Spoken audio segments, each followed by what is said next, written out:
हर किसी को अब 8 दिसंबर का इंतजार है। हिमाचल प्रदेश के सियासतदानों की किस्मत ईवीएम्स में बंद हो चुकी है। रिवाज बदलेगा या राज, इसका फैसला उस दिन दोपहर बाद तक हो जाएगा।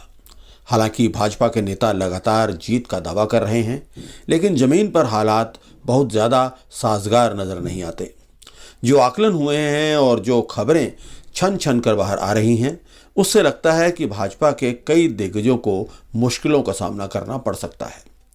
जहां तक सवाल जयराम ठाकुर का है, तो कहा जा सकता है कि उन्हें कम से कम अपनी सीट पर कोई दिक्कत नहीं होनी चाहिए। लेकिन बाकी कई बड़े नेताओं को लेकर यह बात बहुत ज़्यादा विश्वास के साथ नहीं कही जा सकती। भाजपा ने मिशन रिपीट का नारा दिया है, एक ऐसा काम जो हिमाचल की राजनीति में कभी नहीं हुआ। शांता कुमार और प्रेम कुमार धूमल भी भाजपा को लगातार 2 टर्म्स में सत्ता में ला पाने में कामयाब नहीं हुए। जयराम ठाकुर अगर ऐसा करते हैं तो निश्चित तौर से ये एक अभूतपूर्व घटना होगी। जयराम ठाकुर का कद भी सबसे ज़्यादा ऊंचा हो जाएगा। लेकिन इस स्थिति के लिए भाजपा को कम से कम 35 सीटों पर जीत हासिल तो करनी ही होगी। इस जीत को हासिल करने के लिए केवल जयराम ठाकुर को ही नहीं, बल्कि बाकी बड़े नेताओं को भी शानदार प्रदर्शन करना होगा। पार्टी ने अपने कई विधायकों का टिकट जरूर काटा है, लेकिन महेंद्र सिंह ठाकुर को छोड़कर जयराम सरकार में बाकी सभी मंत्रियों को टिकट दिया गया है। यानी जयराम ठाकुर सरकार के 10 मंत्री चुनाव मैदान में उतरे हैं। क्या ये 10 मंत्री एक बार फिर विधानसभा में पहुंच पाएंगे? इस सवाल को लेकर अटकलों और क्या सराइयों का बाजार गर्म है। जानकारों का मानना है कि इन मंत्रियों में से ज़्यादातर के लिए अपनी सीट बचा पाना बेहद मुश्किल होने वाला है। विभिन्न क्षेत्रों से जो रुझान मिल रहे हैं उसके मुताबिक 10 में से शायद 2 या 3 मंत्री ही अपनी सीट बचा पाएंगे। जिन मंत्रियों की स्थिति को बेहतर बताया जा रहा है, उनमें शाहपुर से सरवीन चौधरी और पांवटा साहिब से सुखराम चौधरी के नाम शामिल हैं।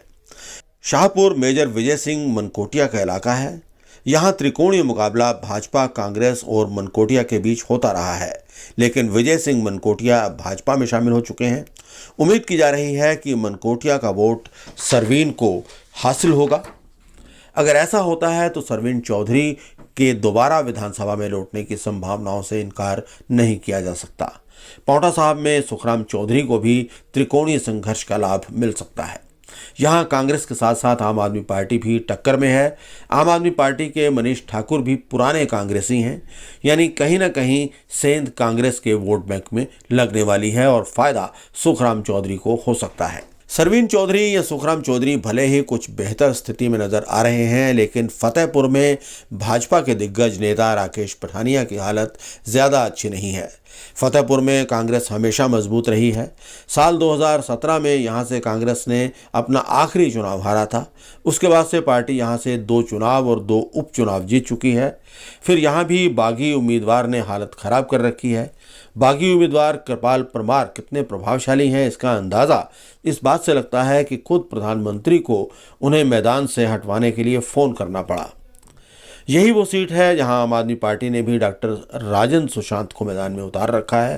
पठानिया का इलेक्शन कैंपेन हाई वोल्टेज का रहा है, लेकिन इसके बावजूद उनका सीट निकाल पाना काफ़ी मुश्किल लग रहा है। कुटलेहड़ से दोबारा किस्मत आजमा रहे वीरेंद्र कंवर के लिए भी इस बार राह आसान नहीं है। यहाँ मतदाता न केवल जयराम सरकार से नाराज है, बल्कि अपने नुमाइंदे से भी उन्हें शिकायतें हैं। यहाँ कांग्रेस की अपनी खींचतान शायद कंवर का कुछ भला कर दे, वरना अपने बूते पर यह सीट जीतना उनके लिए बेहद मुश्किल काम है। भाजपा के एक और मंत्री राजीव सैजल कसौली विधानसभा क्षेत्र से मैदान में हैं। यहाँ मुकाबला हमेशा कड़ा रहा है। कांग्रेस के उम्मीदवार विनोद सुल्तानपुरी पिछले 2 चुनाव बेहद मामूली अंतर से हारे हैं। इस बार कांग्रेस ने यहाँ पूरी ताकत झोंक रखी थी। सुल्तानपुर को सिंपैथी वोट भी मिल सकता है। इसके अलावा पूर्व भाजपाई हरमेल धीमान भी यहाँ से आम आदमी पार्टी के उम्मीदवार हैं। इन सब हालातों के बीच अगर राजीव सैजल चुनाव जीतते हैं तो एक बड़ी उपलब्धि मानी जाएगी। घुमारवी में मंत्री राजेंद्र गर्ग चुनाव लड़ रहे हैं। कांग्रेस के राजेश धर्माणी उनके सामने हैं। यहाँ भी मुकाबला बहुकोणीय है। एंटी इनकम्बेंसी भी काफ़ी ताकतवर है। ऐसे में गर्ग की चुनावी किश्ती भी डामाडोल नजर आ रही है। बाकी दिग्गजों की हालत भी बहुत अच्छी नहीं है। अब ऐसे में रिवाज बदलने की संभावना कम ही नजर आ रही है।